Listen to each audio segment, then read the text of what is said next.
আসসালামু আলাইকুম প্রিয় শিক্ষার্থী ভাই বন্ধুগণ। রিভিশন ক্লাসের 12 ক্লাস পর্যন্ত আমরা কমপ্লিট করেছি।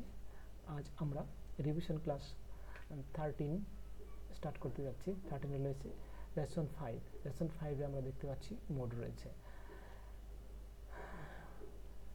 This sentence according to subjunctive mode by using that clause, অর্থাৎ দ্যাট ক্লোজ ব্যবহার করে আমরা সাবজাংটিভ মোড কীভাবে ব্যবহার করতে পারি সেটাই আমরা দেখব। তো প্রিয় শিক্ষার্থী ভাই বন্ধুগণ, আমরা জানি মোড সাধারণত আমেরিকান ইংলিশে ব্যবহার করা হয়। আমরা উপমহাদেশের লোক, দুটি ইংলিশ ব্যবহার করি, এক হলো আমেরিকান ইংলিশ আর একটি হলো ব্রিটিশ ইংলিশ। এখানে ব্রিটিশ ইংলিশ অনুযায়ী দ্যাট ক্লোজ ব্যবহার করে সাবজাংটিভ মোড ব্যবহার করা হয়। তো আমেরিকান ইংলিশে সাবজাংটিভ মোডটা কীরকম হয়ে থাকে আমরা সেটাই দেখি।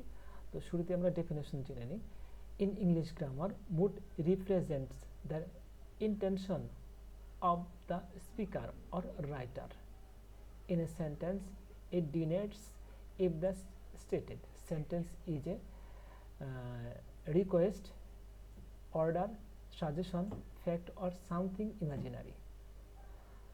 তারপর দেখতে পাচ্ছি অক্সফোর্ড ডিকশনারি অনুযায়ী, according to the Oxford Learners Dictionary, mood is one of the categories of verb used that express fact, order, questions, wishes or condition। অর্থাৎ যা কিছু বলি না কেন দুটি ডেফিনেশনের মধ্যেই এখানে মূল কথা হলো গিয়ে একজন স্পিকার বা রাইটারের ব্যক্ত করার একটা কৌশল, মনোভাব ব্যক্ত করার কৌশল।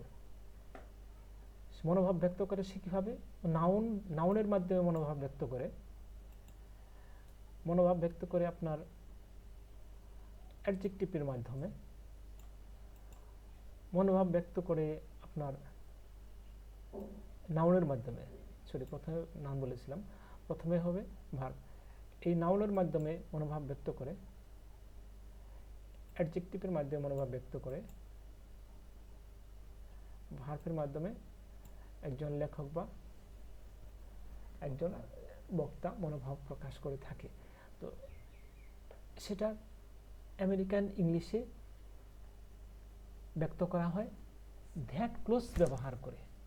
এখন এই ভার্ব এবং অ্যাডজেক্টিভ নাউনকে মনে রাখার জন্য আমরা সহজ তিনটি সেন্টেন্স মেক করেছি। প্রথমে দেখতে পাচ্ছেন ডক্টর পাম্পি ড্রস কার্ডস,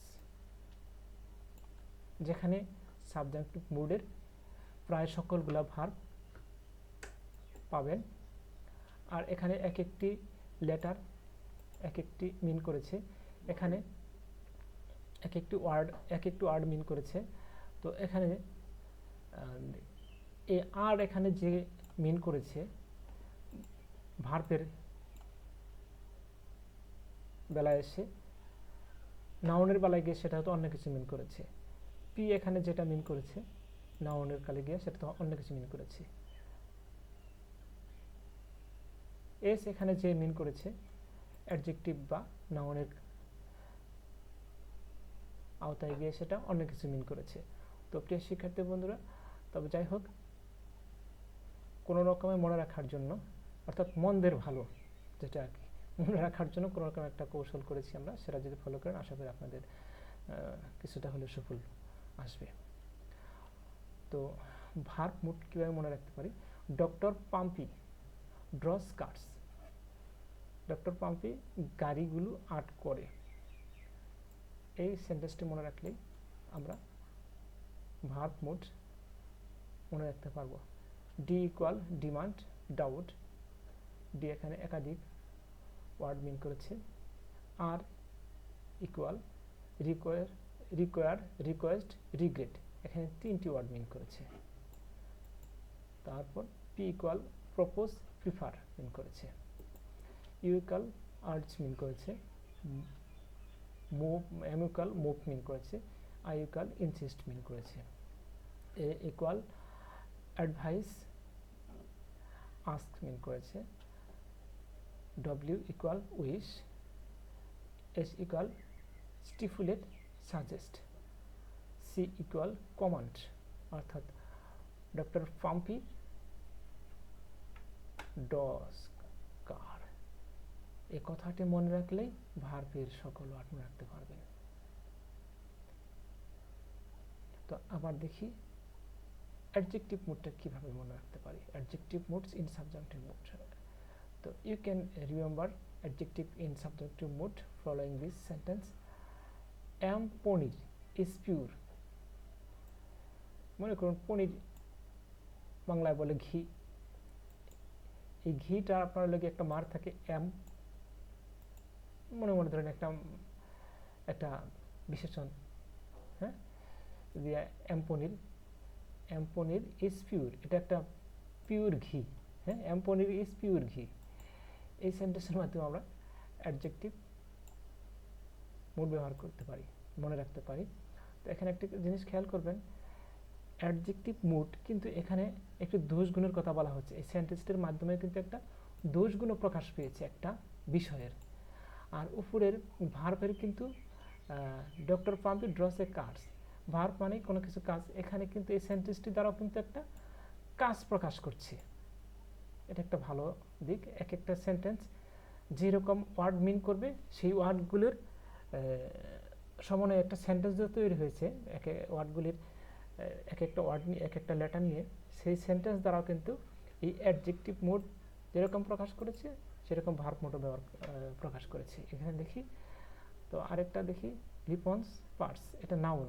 রিপন্স পার্টস এখানেও কিন্তু একটা পার্টসের নাউন সম্পর্কে, রিপনের পার্টস সম্পর্কে একটা নাউন সম্পর্কে কথা বলেছে।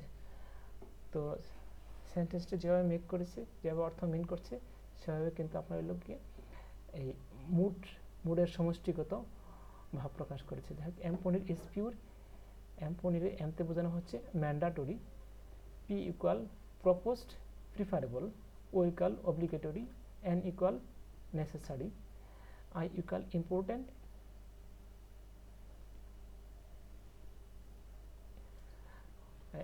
I equal important, imperative.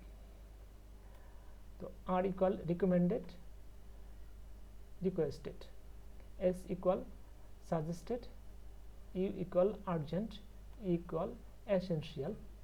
তো এবার noun words দেখি, noun words in subjunctive mood. You can memorize noun adjective mood following this sentence. Response parts এখানে কিন্তু noun সম্পর্কে বলা হচ্ছে এবং বাক্যটিও একটা নাউন সম্পর্কে, মানে একটা ব্যক্তির একটা পার্টস, একটা মানিফ্যাক্ট, সে নাম সম্পর্কে এই বাক্যটা প্রকাশ করছে।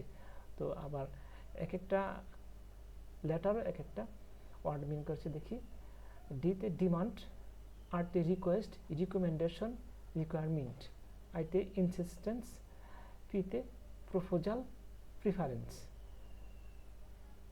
ওতে অব্লিগেশন, এনতে necessity, এসতে স্টিপুলেশন R suggestions.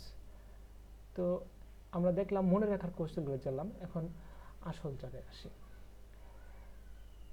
Verb, subject, verb, adjective, noun words that clause equal subjective mood. অর্থাৎ এই noun, verb, adjective, noun words এগুলো থাকবে শুরুতে, এগুলোর যে কোনো একটি থাকবে, তারপরে দ্যাট ক্লোজ ইউজ করতে হবে।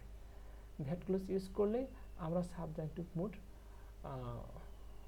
ব্যবহার শিখে যাব। তো in this case which rules have to respect after that clause, অর্থাৎ দ্যাট ক্লোজের পরে আমাদের যে নিয়মগুলো অবশ্যই মানতে হবে, গ্রহণ করে নিতে হবে, সেটা হলো গিয়ে verb is use always base form, অর্থাৎ V1 হবে। Disfiguring past tense will not be past tense after that clause. There will be base form V1, অর্থাৎ এখানে past tense হওয়া সত্ত্বেও past tense ব্যবহার করা যাবে না। এই that clause এর পরে আপনাকে base form ব্যবহার করতে হবে। তারপর দেখি আরেকটি নিয়ম, not used B modal verb, এখানে কোনো প্রকার মডাল ভার্ব ব্যবহার করা যাবে না। আরেকটি দেখি, B should be placed directly without using be verb, am, is, are, was, are, been, অর্থাৎ এখানে এম ইজ আর ওয়াজ আর ব্যবহার করা যাবে না, যেখানে বি ভার্ব ব্যবহার করে সরাসরি এই বি শব্দটি ব্যবহার করতে হবে। আর একটি নিয়ম দেখি, directly not plus V one should be placed without using not, does not, did not.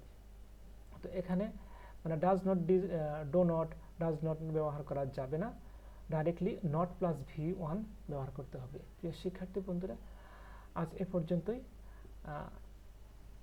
আগামী ক্লাসে আমরা ডিটেলস শিখব। সকলে ভালো থাকেন। আসসালামু আলাইকুম।